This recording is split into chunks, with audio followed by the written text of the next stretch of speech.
wieczór, witam Was z urlopu. Mam urlop, bo i tak ostro jeżdżę po Francji.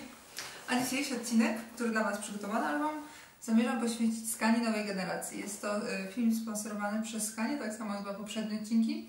A w dzisiejszym odcinku zamierzam mówić o kabinie i o tym, co zostało tam wprowadzane nowego. Jak wiecie, sama na co dzień jeżdżę Scanią.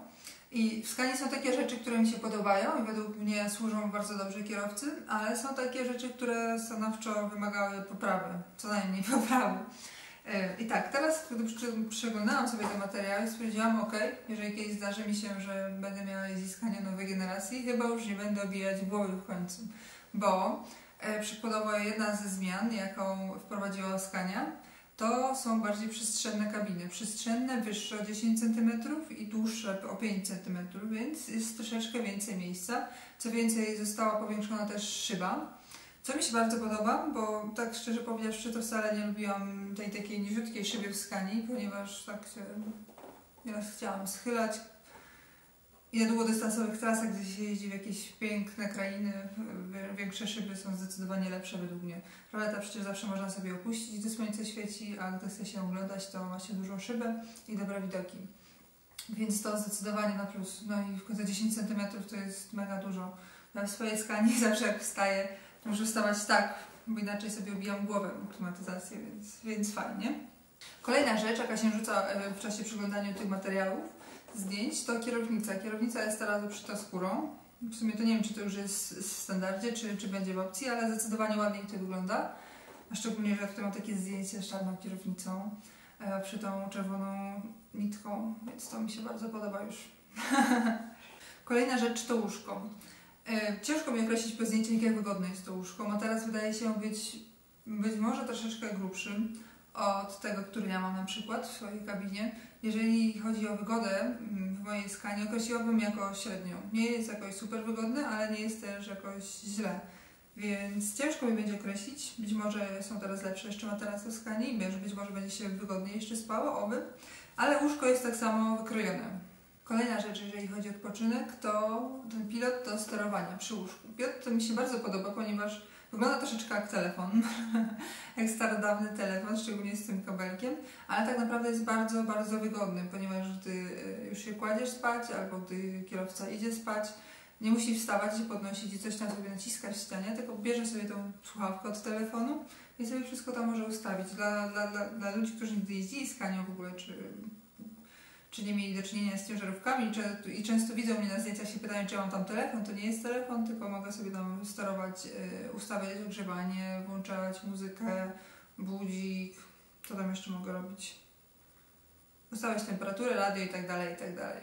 Bez wstawania z łóżka, nawet bez podnoszenia się, więc to jest coś super fajnego. To jest jedna z najlepszych rzeczy według mnie w Scanii. Inna rzecz to schowki. Schowki zostały troszeczkę przebudowane, to znaczy z tego, co tutaj widzę na zdjęciach, wszystko wygląda mniej więcej tak samo. Schowki pod łóżkiem i lodówka jest troszeczkę rozbudowana, wydaje się, że jest więcej miejsca, to fajnie. Ja na przykład u siebie w Scanii jakoś się nie mogę pomieścić, mam za mało schowków. Jest dalej stolik do jedzenia, co jest super fajne. Właśnie to regulowanie z łóżka i stolik do jedzenia to jest według mnie, jeżeli chodzi o kabinę w Scanii, to są dwie najlepsze rzeczy, to jest coś, co ja uwielbiam. Stolik jest teraz troszeczkę inaczej rozwiązany, nie jest tak, że z tego co widziałam na zdjęciach, nie jest tak, że się otwiera i rozkłada, tylko bardziej się jako wysuwa i wtedy rozkłada, ale koniec końców jest dalej w tym samym miejscu, jest stolik, więc jest super. Wracając jeszcze do szyby. Mamy dużą szybę teraz, ale niestety nie ma rolety.